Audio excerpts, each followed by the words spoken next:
Selling industry का future क्या है, इसकी सच्चाई क्या है, लोग इस बिजनेस के बारे में बताने से क्यों कतराते हैं, लोग इस बिजनेस को काम करना क्यों नहीं चाहते हैं, क्यों डायरेक्ट सेलिंग बिजनेस में इतनी नेगेटिविटी है, क्या है इसकी वजह। डायरेक्ट सेलिंग में आने वाले समय का सबसे बड़ा बिजनेस है क्यों।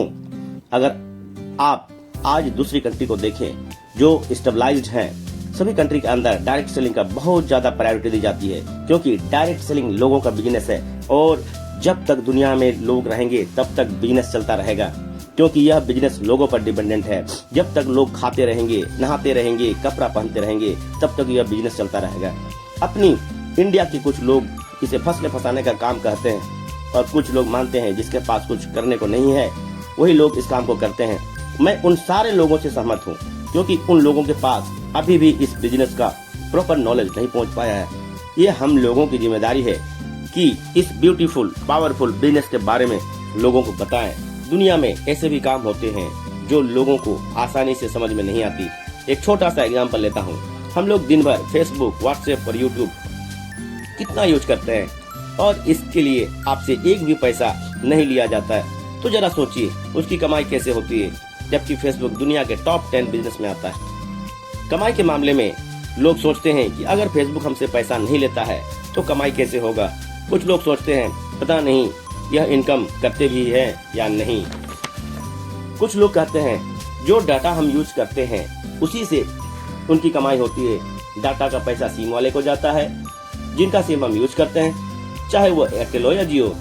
ना वो जानते हैं और ना ही जानना चाहते हैं कि कमाई आखिर कैसे होती है। दोस्तों, सबसे पहले आपके लिए यह जानना जरूरी है कि कोई भी इंडस्ट्री कैसे चलती है और कैसे बनती है। कोई भी नई इंडस्ट्री को चलने के लिए 4 फेज से गुजरना पड़ता है।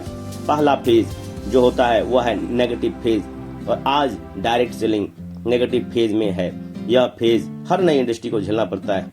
जब भी मार्केट में नया बिजनेस आता है तो लोग उसे ठीक से समझ नहीं पाते हैं और अनदेखा कर देते हैं। जैसे बैंकिंग सेक्टर के साथ हुआ, कुछ टेलीकॉम इंडस्ट्री के साथ हुआ, इंश्योरेंस सेक्टर के साथ हुआ।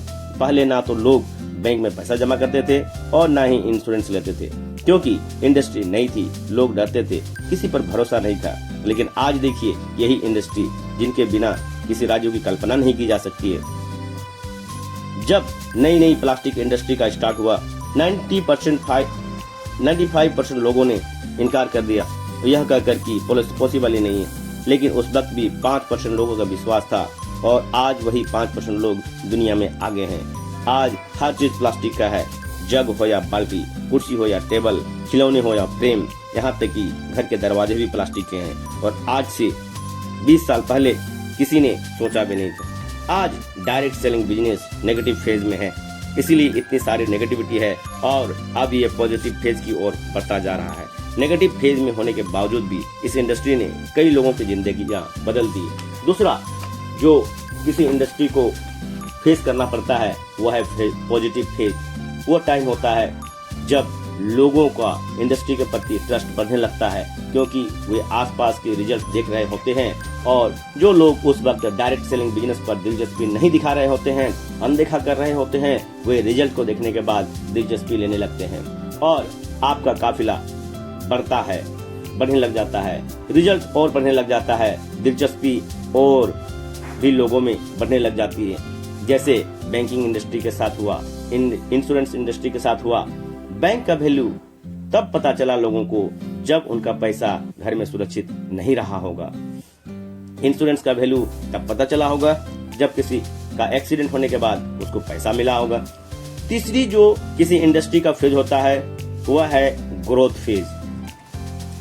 जब एक बार लोगों को इंडस्ट्री पर भरोसा होने लगता है तो उनकी ग्रोथ बहुत तेजी से होने लगती है, क्योंकि इस फेज में लोगों का ज्यादा समझाने की जरूरत नहीं होती है और जब तक कोई कंपनी ग्रोथ फेज में नहीं आती तो लोग उसके साथ जुड़ना पसंद नहीं करते हैं। जब कंपनी ग्रोथ फेज में होती है तो लोग उसके साथ ऑटोमेटिक वे में जुड़ते हैं और काम करना शुरू करते हैं। चौथी और आखिरी फेज इंडस्ट्री को गुजरना पड़ता है वह है कंपटीशन फेज।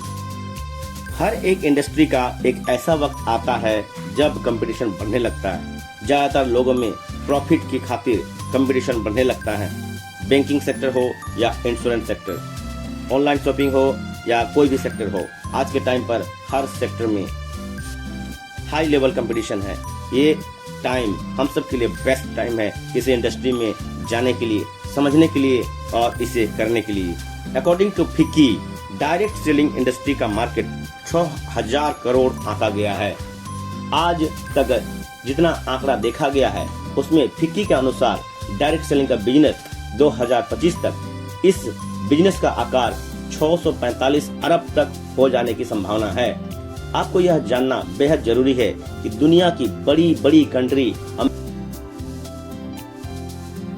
अमेरिका, चीन, जापान, ऑस्ट्रेलिया, सिंगापुर आदि डेवलप कंट्री डायरेक्ट सेलिंग को बहुत हद तक अपना लिए हैं और वहां के सिटीजन भी बहुत जागरूक हैं। बदलाव के बिना तरक्की नहीं की जा सकती है और जो लोग अपने सोचने का तरीका नहीं बदल पाते वे अपने जिंदगी में कुछ नहीं बदल पाते हैं।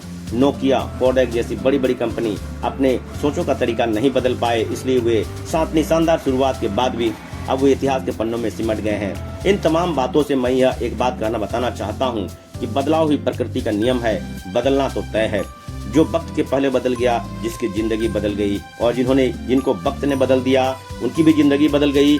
फर्क इतना है जो वक्त से पहले बदल गए वे सफल हुए और जिनको वक्त ने बदला उनको तकलीफ हुई।